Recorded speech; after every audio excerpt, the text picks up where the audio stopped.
गिरीश नरेश परेश महेश विलेशय भूषण भो साम्ब सदा शिव शम्भो शङ्कर शरणं मे तव चरणयुगम्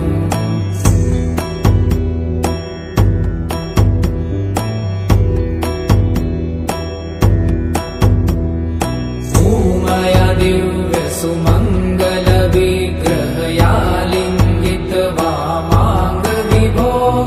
साम्ब सदा शिव शम्भो शङ्कर शरणं मे तव चरणयुगम्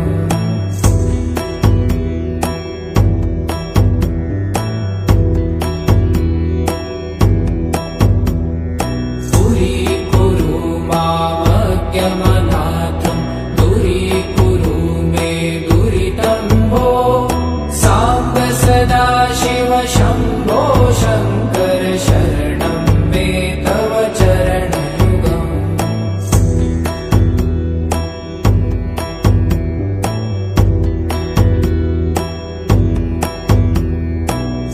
त्रिशिवरमानस हंस चराचर जनन स्थिति लय कारण भो